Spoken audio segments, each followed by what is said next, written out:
to another beautiful Sunday afternoon. This is Rubbin Minds. Welcome. My name is Ebuka Buchendu. Thanks a lot for joining us.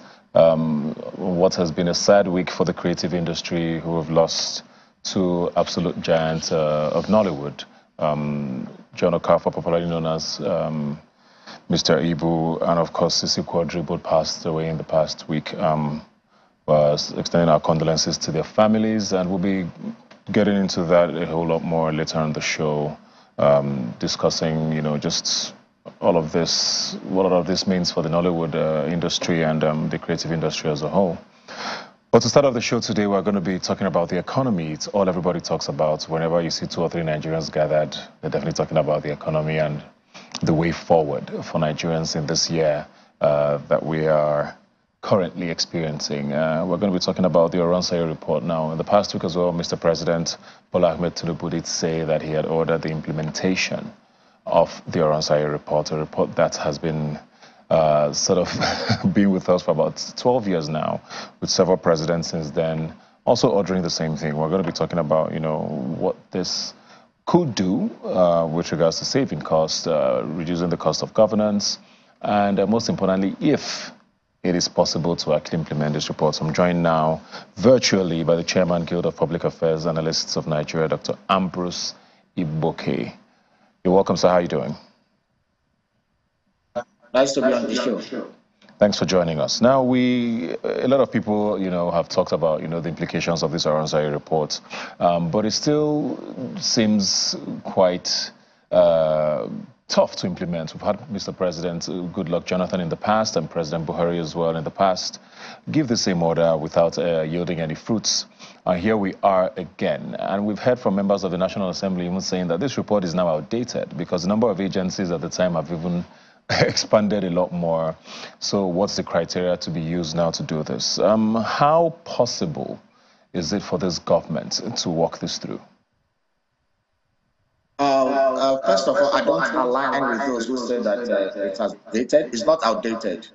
Though it has some time have passed since the report was submitted in 2012, that is 12 years on. But the essence of that report is still very, very, very relevant today. The ministries are still there, even though they are ballooned. What we can do is that those ministries, for example, when you say the Ministry of Petroleum, we know what constituted the Minister of Petroleum in 2012. And we know the splinter ministries that have come out from the Ministry of Petroleum, like Ministry of Gas and some other ministries that have come out from there.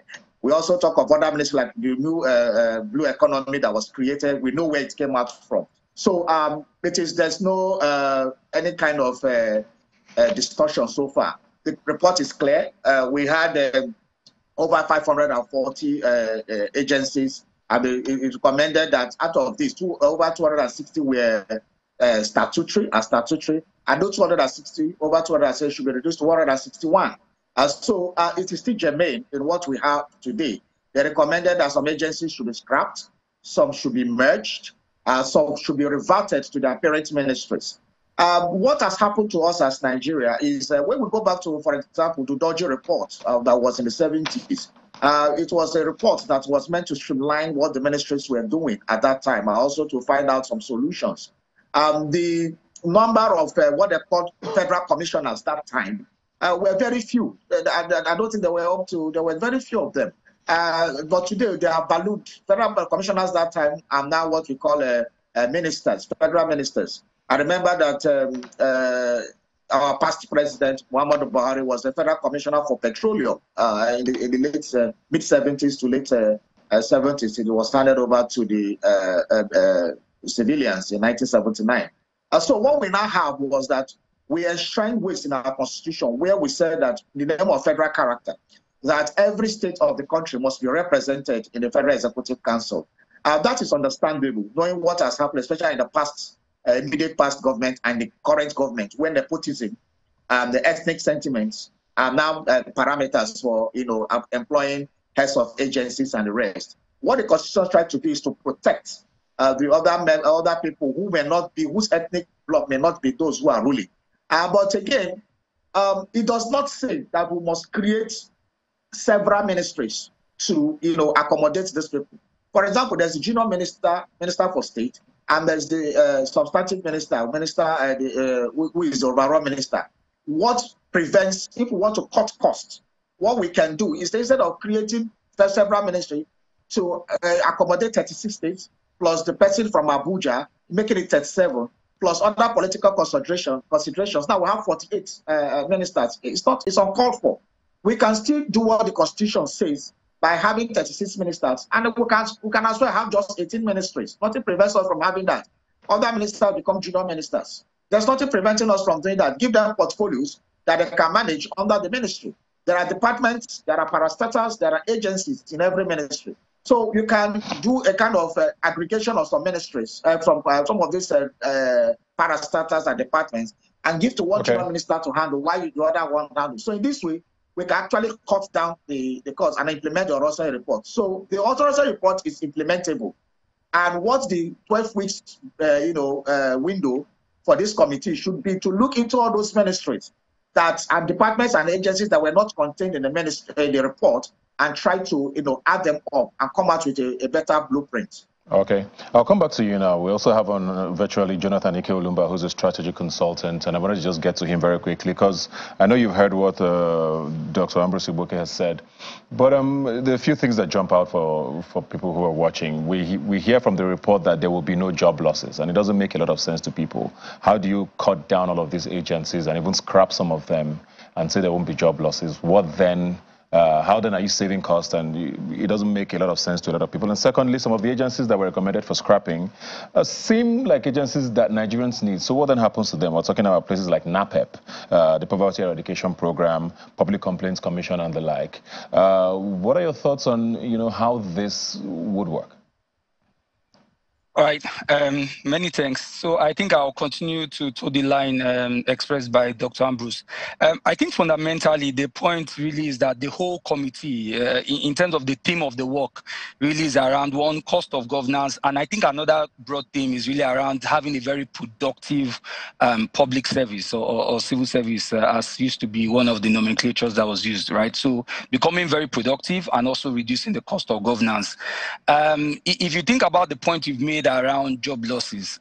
So they've made a very strong category statement. The Minister of Information has said that there would be no fear around job loss and that wouldn't happen. So we can take that, on the surface level. But I think the point is, if we run a very productive sort of workforce, right, what we expect to then see would then be that it then translates to, the economy and just having a productive economy. So we will cut costs. I would like to get into conversations around are we seeing feasible things that speaks to whether this cost cutting, because there have been views expressed by several quarters as to, what does cost cutting mean when we can see a couple of things that the presidency is currently still doing, right? Even looking at some of the trips that he's making and the associated personnel in those trips, right? So we can speak to that.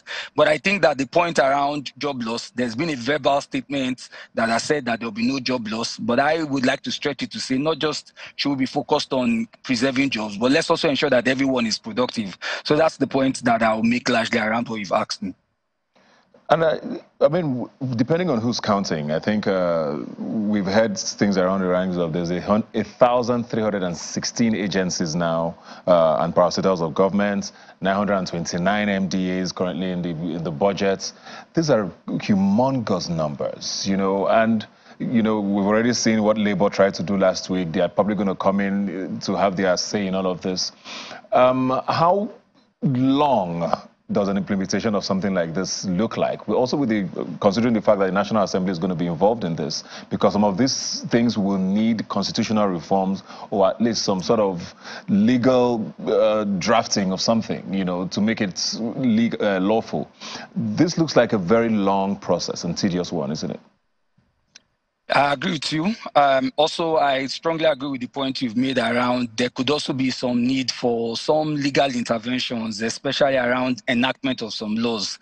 It would interest you if you get to see a detailed analysis of that report, that you actually have, some of the agencies, because that report was really looking at, parastatals, agencies, and then committees. It will interest you to know that some of these commissions or agencies do not even have any sort of legal backing associated with them. Some of them don't even have like a ministry that you can sort of tie them to, which is one of the shortcomings that this implementation should really be addressing. So it looks long. If you also add, in addition to the 12 weeks, if you also add that I was reading that the House has set up a committee as well, a 23-man committee, saying that, look, we shouldn't be so hasty around going to implement this report yet. The point we're making on it being dated, a lot of current realities has also been thrown up as well too, right? The expansion of the number of agencies that requires rationalization. These are some of the things that are coming to the fore. So if I add that, that also speaks to the time it will take. But even by design, the way this report in itself was designed, ab initio, even from the report we had in 2012, was that there will be some quick wins, there will be some medium-term wins, and there will be some longer-term wins. So I don't see it as a report. In fact, there's another argument that why this is happening on the federal government side. To really feel the effect around the country, we've got to see some sort of these things happening at the state level and at the local government level. So we should also have like a reduction of cost of governance, not just even at the federal government alone, but it should also be happening at the state and at the local government, right? So if you ask me for implementation plan, I think that broadly, especially with the enactment of some of these laws and giving it legal backings, it will take time. But clearly, the plan it would always be, and I believe that the plan would always be that there will be quick, short-term wins. I think the special advisor on policy, Adiza, was speaking, and she was already making very categorical statement of some of the agencies and commissions that would already start getting harmonized already from day one. So there are short-term wins. And so if you speak to implementation time, we'll see some that can easily start to happen immediately, right? If you go back to even the origin of this report and some of the white papers that came out of it, there were some that the government even had said, look, we agree to it happening already immediately. Why there was some back and forth, right? But if I take the position of what I'm seeing with the House of Rep, I think that in terms of the full implementation, it looks longer because they're also a part and parcel of the process of getting this to have a legal backing. But there are let me go back to Dr. Ambrose Igboke now, and I think the question I just want to ask is this. I mean, we've had two former presidents who have given this order and it never came to light. Now we have a third president doing the exact same thing. So there must be a reason why it hasn't worked in the past. What has stopped this report from being implemented for 12 years now, and what will make it work this time?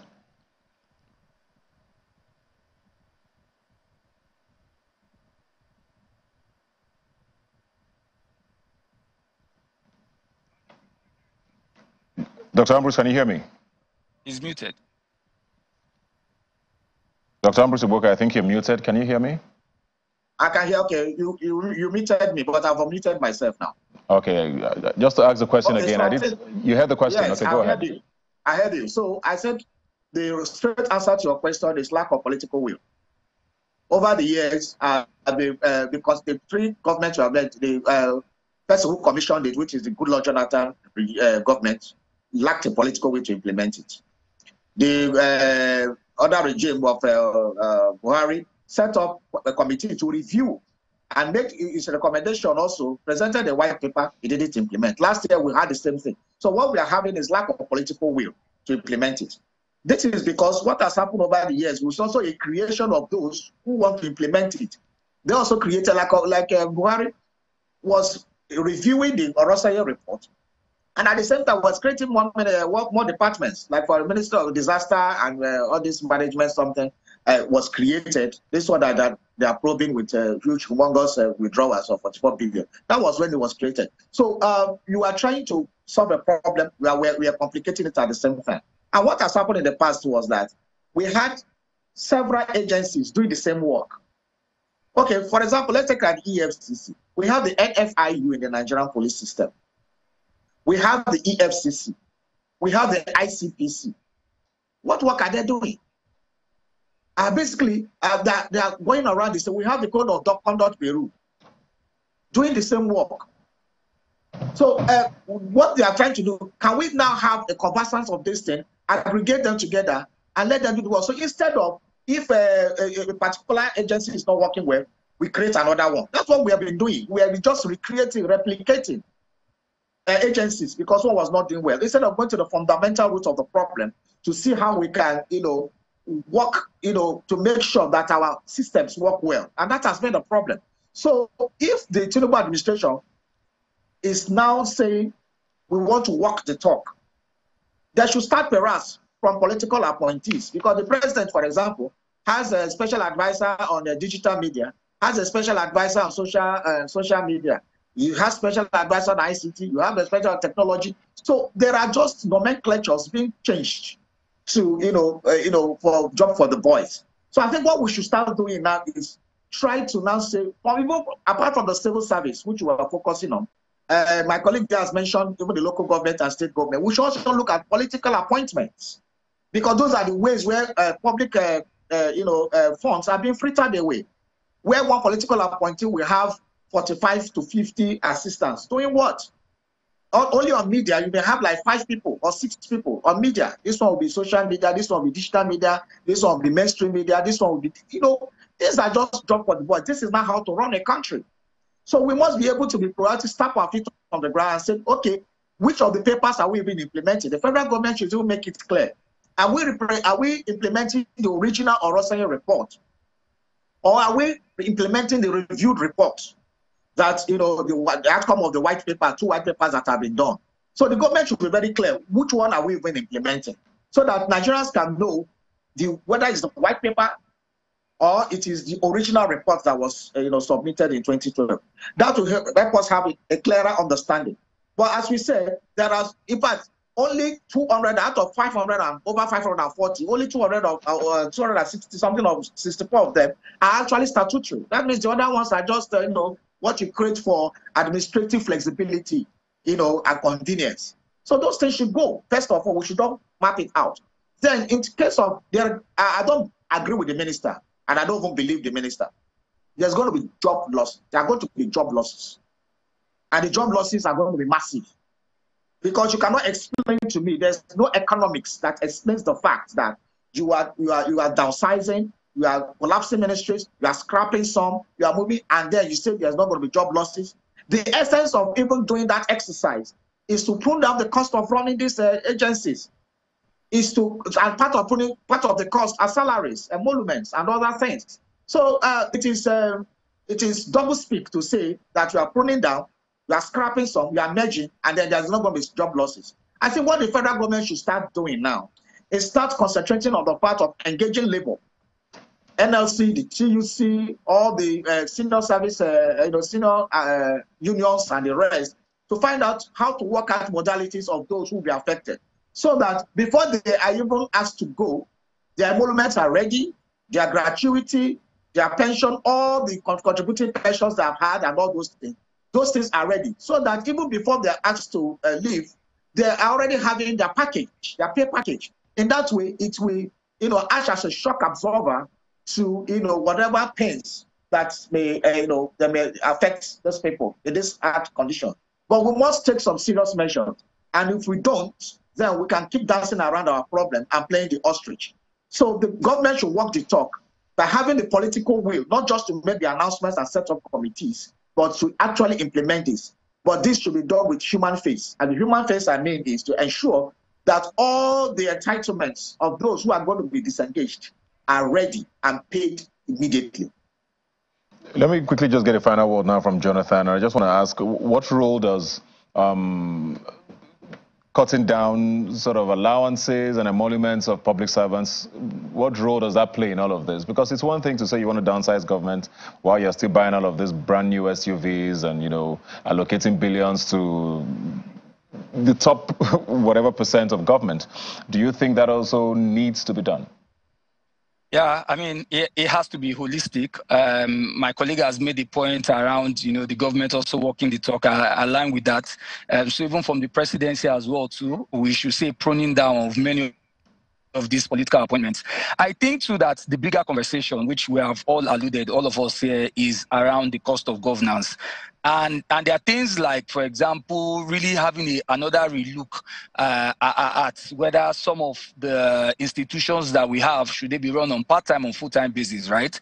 Should we have a unicameral legislature, a bicameral legislature?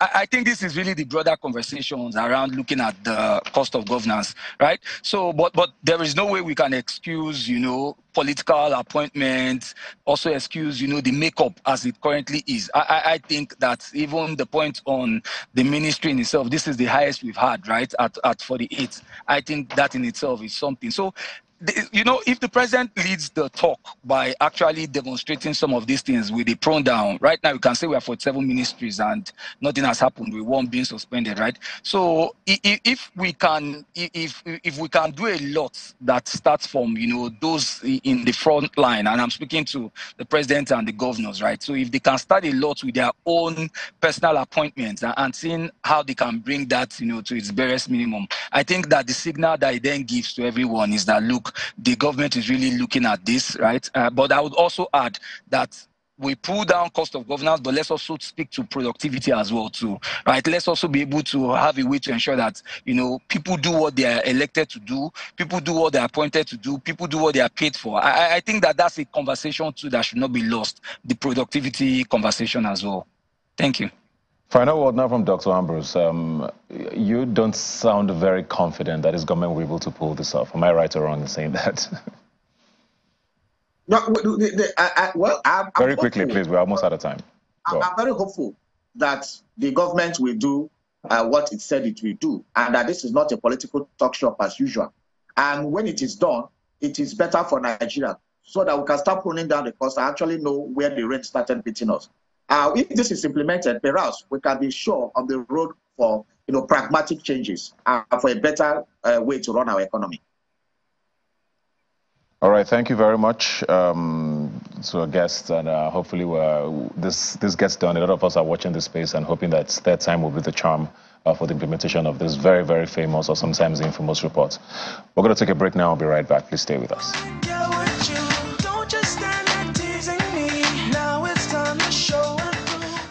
Welcome back. If you're just joining us, yes, we're about to switch the conversation and talk entertainment, the creative sector.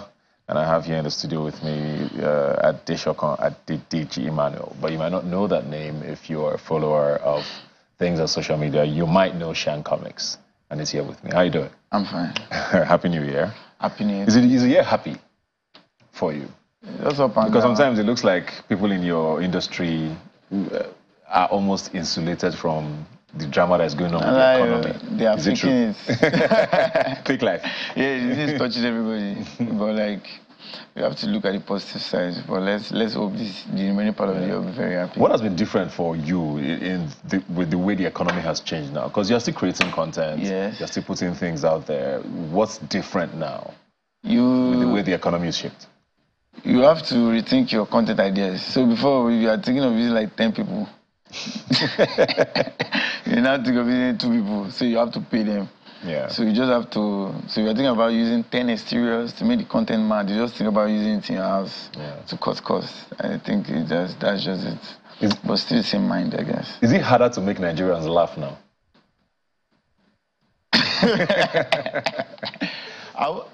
I don't know. My comments still go.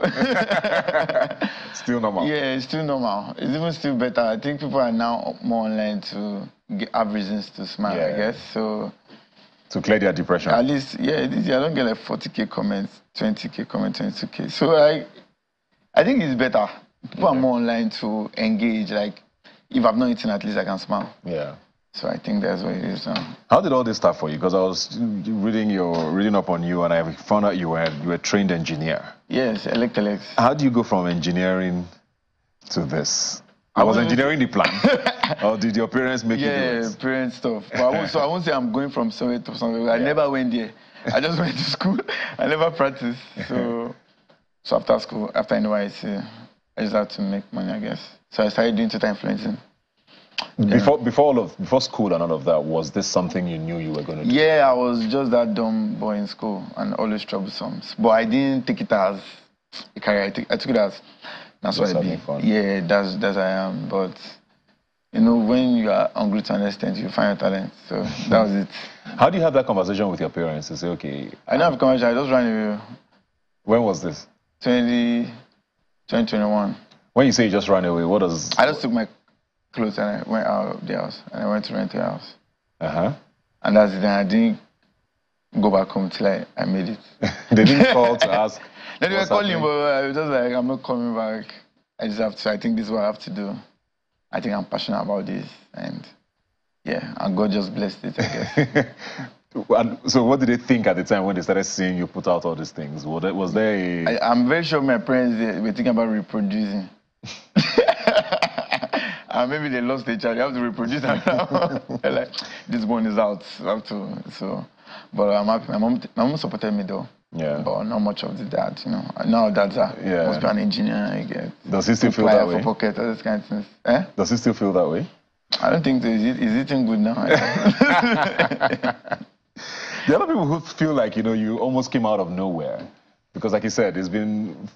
Some people started knowing about you maybe 2 years ago. You know, it's like all of a sudden, and you exploded into the scene, you know. Was there a moment when you had your breakout? Was it a particular skit, or what exactly happened? I'm not that person with that viral content. Yeah. It's just always a process for me, yeah. I guess. So people that dip me just dip me, and it's just like a mouth-to-mouth convo. Yeah. I like Shank, I like Shank. Yeah. Like you met me and you be like, you go and tell your wife, I made this boy. So to me, it's like, like that. I didn't have one viral content that brought people to my page. It was... What social media platform was your first sort of Twitter. breakout? How come it's Twitter? Because you find very few people who break out doing your... Yes. Well, I didn't start with skit on Twitter. I was writing comics. You're writing comics? That was why it's Shank Comics. Shank Comics, yeah. Writing comics with images, funny stories. Yeah. 2019, while I was serving, till I was done serving 2020. Then I wasn't making a lot of money because as at that time, there was not a lot of money on Twitter. So I was like, then I did one video. Then I got like 100K views or so or more on Twitter. I was like, wow, so I can do videos too. Then I started doing videos. Then 2021, I took it personal. After they banned Twitter then, the government. So I had to find a way to me and no girls. So yeah, that was it. The transition you've made now from comics to videos, is that first dream now completely dead? The first dream? I was in yeah, it's dead. Why? I don't know. Is it harder or it just doesn't make as much money? Yeah, it doesn't make as much money and it's time consuming. Yeah. So it's like skits now. I'm moving to something else. So I'm always like that. I don't do the same thing every year. I'm always doing something different. So does that mean your motivation is more money than anything else? Like, okay, you might be funny. Yeah. But money is what just dictates where you go to. Yeah, at first, yeah, so I was a street boy. So. Yeah. But now, it's more about legacy and value for me. So that's why I'm transitioning to different stuff now. Yeah. Which are what? What are the different things? My YouTube. I don't know if you watch my YouTube videos. My YouTube is about adventure. I travel. I communicate with people. It's like, it's more, I think it has more of a global content, something that can, you know, cross-pollinate into international markets. Yeah. Because I feel like our content space is not that blown outside yet compared to people like KSI, Speed, I Show Speed, Kai Cenat. Okay, this is life. Kai Cenat to be in Nigeria this weekend. And yeah, we'll see this weekend. So what are you going to be doing differently to make you have that sort of transition? International collabs with content creators. I should have one this weekend. This is the first time I'm saying it. Okay. And are you telling us who it is? Yeah, Kai Cenat, the biggest streamer on the planet. Okay. You're having a collaboration with him? Yeah. Okay. On your YouTube? Yeah.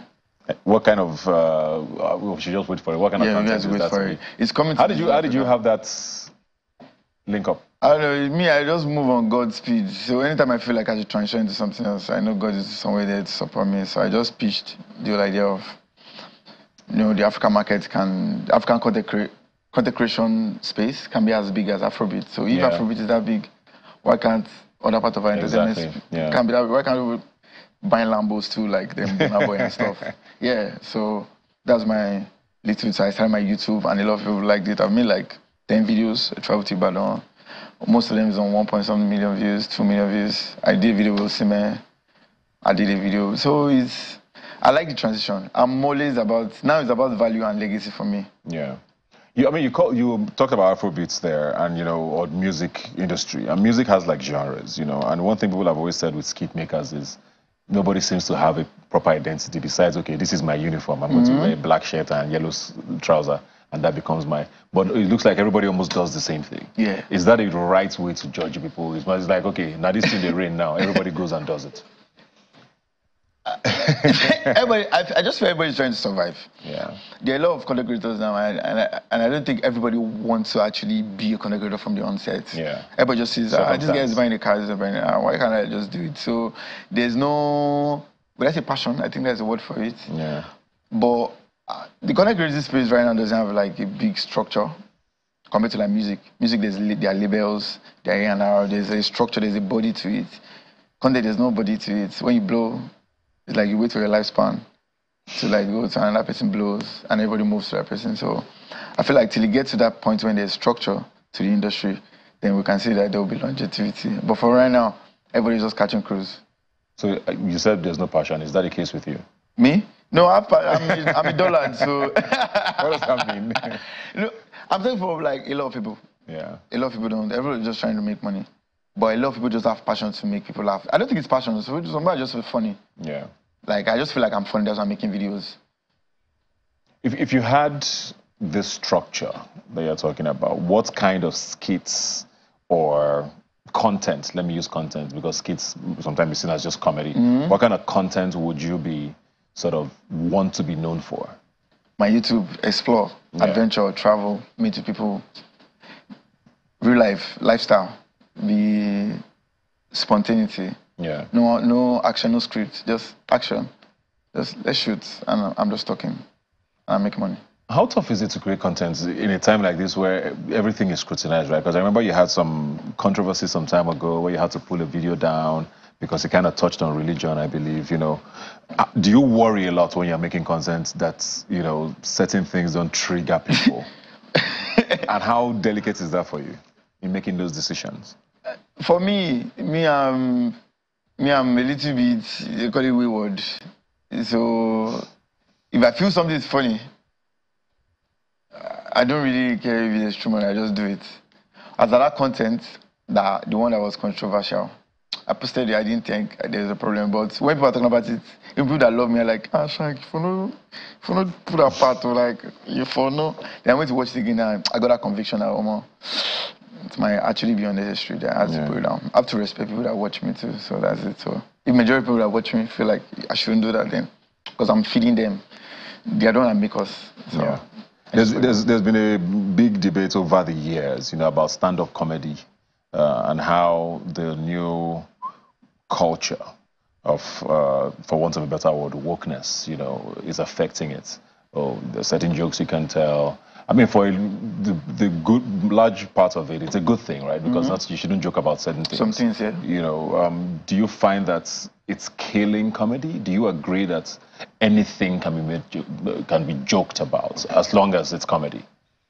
Or there are certain things that are no-go area? First, everything can be funny, but there are angles to it. So we can talk about the same topic, and this one look funny, this one look disrespectful. So I don't feel delivery. Delivering the content is key. Yeah. There's nothing that can be funny. I don't think there's nothing that's funny. Are you planning to transition from this? We've seen a lot of your colleagues who do that, and the next thing we'll start seeing them in movies, and they are slowly becoming movie stars. Is that something you're thinking about, or are you still just trying to figure this out, and or you want to stick to, because YouTube money is good, right? Is that your plan, to stick to what you know? No, first of all, my YouTube is never about the money. It's about the value, legacy. In like a year or two, a lot of people understand. People understand already. A lot of people are doing it already. So it's just a new field. But aside that, transitioning, yes, of course. You can't do the same thing every time I expect a different result. So I'll only be stupid to do the same thing all my life. So I like movies. I would like to be in movies. Music. Music. Movies. Music. No, your guys are dropping music. No. So I tried it once. I dropped the music once. I won't lie. You know enter. You know enter, my G. So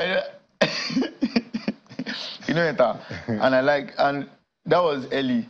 But now there's a lot of people doing it. So I don't like being lost in the crowd. So when I won't say I won't drop music again, but when I want to drop it, I know that there's value to it. Like, okay, this music, not just because everybody's doing it. Yeah.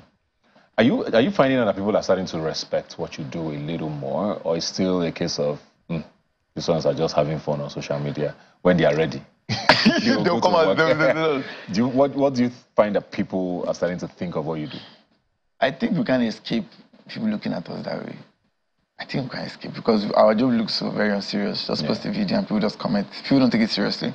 Till when people are posting, maybe they buy cars or houses, they're like, so you guys are serious? I don't think we're going to escape that profiling. Yeah. Nah, this guy in the play. And it's like an artist entire now. They would be like, oh, but content creator, you be fool.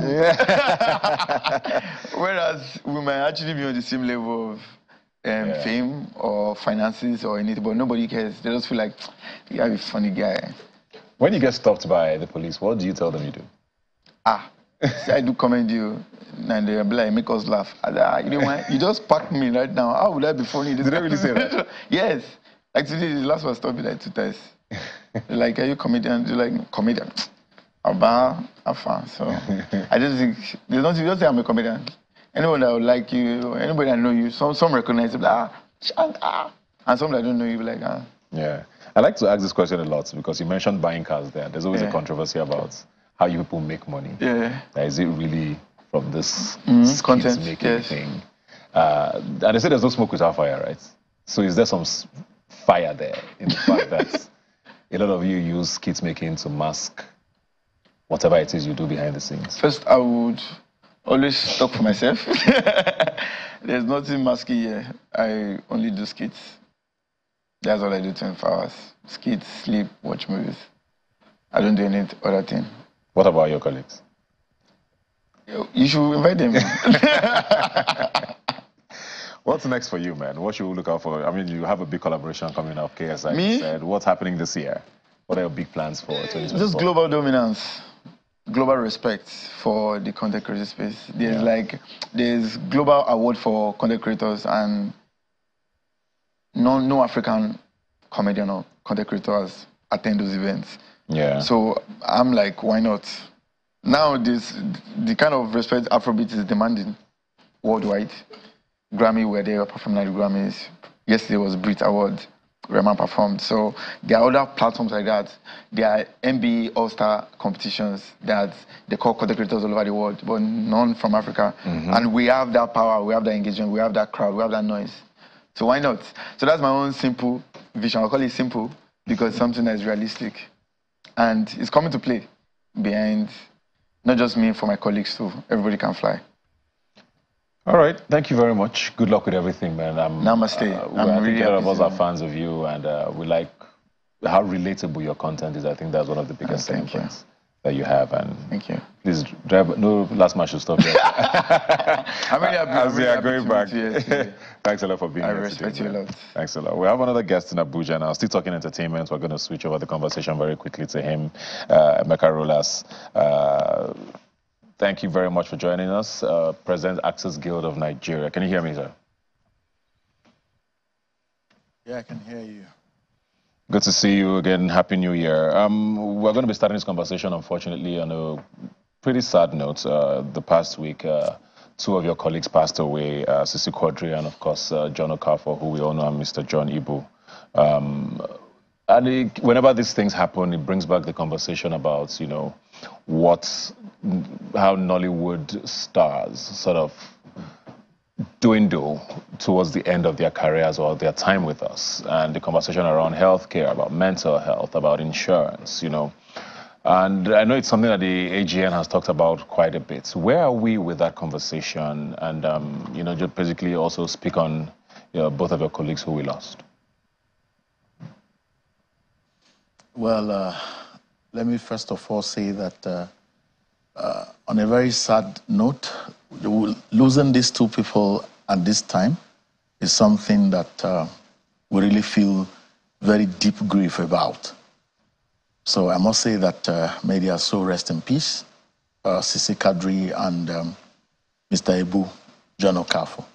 Then moving on to the conversation about healthcare insurance for actors or Nollywood in general is something we continue to educate and re-educate members to take it very seriously. Traditionally, Nigerians don't like mentioning insurance. I don't know whether because of their experiences or experiences of their parents or something like that. But right now we're understanding that the mental health of every practitioner is very key. If you start acting or producing or directing, and you have done that for the past 30 or 40 years, you consider what your brain does every day. We have had colleagues, some are having cerebral stroke as a result of overworking the brain.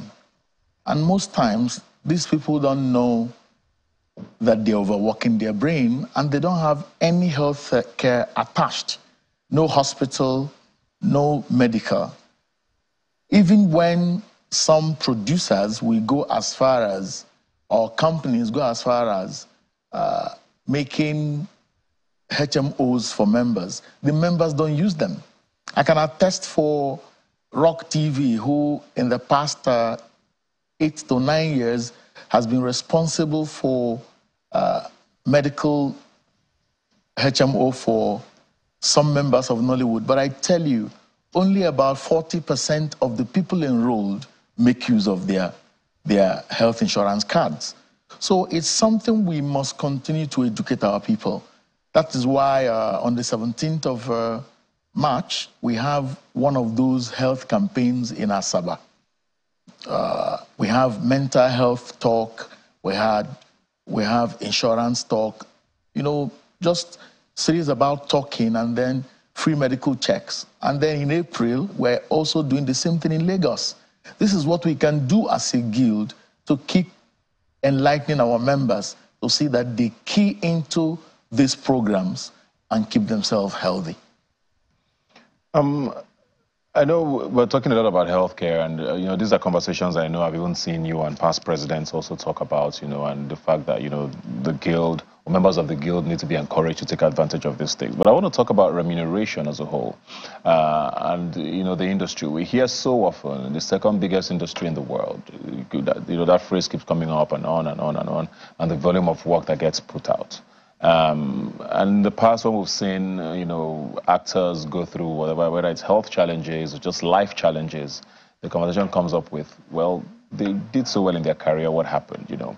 For someone like Mr. Ibu, who everybody, you know, basically grew up with, even if you're around his age, you've seen him over the years because of how large his body of work was. And seeing a GoFundMe, an appeal for funds, was very shocking for a lot of people.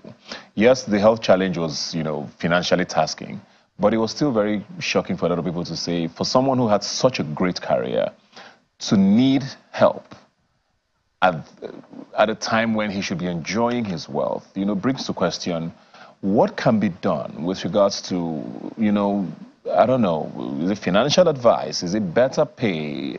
You know, those conversations obviously need to be had, don't they? Yes. Three things are involved here. Every other time, we all jump at global collaborations, continental collaborations, but we have not seen these collaborations paying off in terms of remuneration. Today, as I speak with you, no actor receives royalty nor residuals. And it is regrettable that most of these companies who make these big films here pay royalties as far as Turkey, pay royalties in UK, pay in America. Why is it difficult for them to pay in Nigeria? So actors' problem in Nigeria are caused by film producers or film executive producers who don't want to pay the actor. I make bold to say that an industry where the highest paid actor probably may be earning 3 million naira, the lowest paid actor receives nothing. And nobody's talking about it. There are production assistants, there are production managers, there are writers that in the last 5 years, they have never received more than 15,000 naira. Very shocking. So another thing is to educate practitioners to know that this is a business where you make money, not a business where you only hope to shine.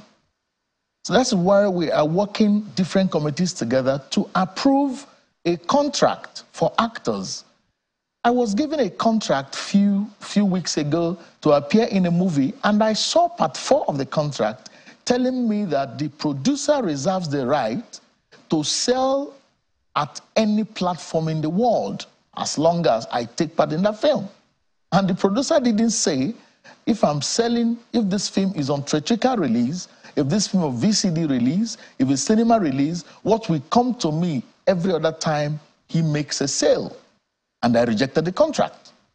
Because ordinarily, if you're producing a film and after producing the film, you hit 200 million naira in Nigeria, after 5 years of the film, a new TV platform comes from America, buys the film from you, you're the one keep making the money as a producer, then all the actors who were in that film for paltry sums remains impoverished. So it's another angle. If we are welcoming global collaborations of any sort, we should be talking about remunerations. That is why I am not one of those people who jump up that Netflix is in Nigeria, Showmax is in Nigeria. They are here, but it looks like it is all about exploitation. Because you cannot make a film of $2 million, for instance, and then people who acted in these movies or part of the workforce are just receiving paltry sums, and at the end of the day, when they fall sick, what do? It goes so bad that even an actor has an accident on set, the producer didn't cover if the actor didn't cover. All of these things, Nollywood has to sit together and put themselves together and say, this is the standard practice for our industry in Nigeria. So if you are coming from anywhere in the world, whether you are coming with $700 billion, you must work according to our style, what our criteria is in the country. And then that's how a movie industry grows. If not, we will spend another 100 years here still crying the same thing, just like all other sectors in Nigeria, where you have an oil sector that will have refineries, but we cannot refine oil. And then we have to take our oil out of the country to refine. The worst now is that they are quickly collecting Nigerian contents here and there. All the actors who appeared in those contents, they were paid either nothing or little, and then these contents are used to make money in different countries of the world, and we are not protected. So it's not enough for people who are running the industry to keep running abroad to bring in these investors without telling them, if you must invest in our country, these are the criteria. Okay, just leading on from that now, on a final note very quickly. Last year, we did see 2 major strikes go on in the United States of America, the writer's strike and the actor's strike, which basically held Hollywood down for months and months and months until, issues were resolved. Back here, it always feels like the Actors Guild has existed, has a good number of members, but we never see that sort of strength. And a lot of people have said it's probably because a lot of the younger, and I use that very loosely, actors don't seem inclined to want to be members of the AGN, and this is a debate that has gone on for a while now. How does that start to happen, where every actor who decides to act in this territory has to be a member of the Guild? Is that something that needs to be done, or does the way things work now work for you? Very quickly, that was why during the press conference of the 5th February, I say that while we were in solidarity with the Screen Actors Guild of America, SAG-AFTRA, when they had strike against the big studios in LA, most of these big studios, as at that time in question, were in Africa taking contents. And the average actor in Nigeria who just only sees money and does not see it as a career is quickly walking back to back to submit these contents to these big studios who already have set up where they make their money online, on the internet, and in all the spaces where you make money. Now we are beginning to educate our members. It is high time we started to picket these big studios.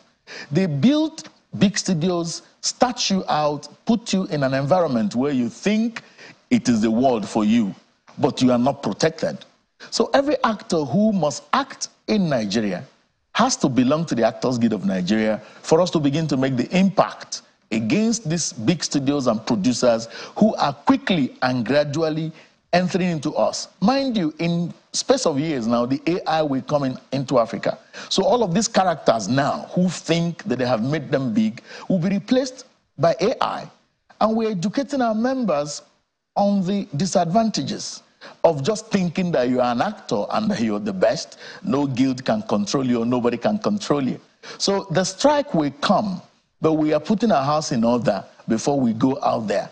So we are gradually closing in on all of these shenanigans happening. We are working inside of us to ensure that the Actors Guild of Nigeria meets to the global practice. Because after all, we are affiliates to the Federation of International Actors, and things are working on well towards that direction. All right, thank you very much. I wanted to ask a final question, and if you have just 20 seconds, what role did the AGM play in Mr. Ibu's health journey? I mean, Sisi Quadri, unfortunately, I think it was more untimely with Mr. Ibu. We did see sort of a protracted health challenge. Did the AGM play any role in helping out? Very quickly, very, very quickly. Sure. For 3 years. For 3 years, AGM continued to play very significant role to take care of Mr. Ibu. Not only Mr. Ibu, all other actors in the guild who had health challenges. It was just that at the time it blew out differently. So many interests had to come in, and then for us to maintain our corporate image, we decided to just stay clear. But we're still, sourcing for funds from underground, talking to some other corporate Nigerians to contribute directly to Mr. Ibu's account. And even while this happened, we know that we're going to pray in arranging the burial, just like we did for Adame. It's unfortunate. Thank you very much, Emeka Rolas, President, Actors Guild of Nigeria, and of course our condolences once again to the families of Mr. John Okafor and Sisi Quadri, who unfortunately passed away this past week. Thanks a lot for joining us. President. Thank you, Ebuka. Thanks. And to our viewers, thank you very much for joining us on this Sunday. Like I always say, you can follow the conversation on social media. Please use the hashtag Rubbin and send us a message. I will see you next Sunday.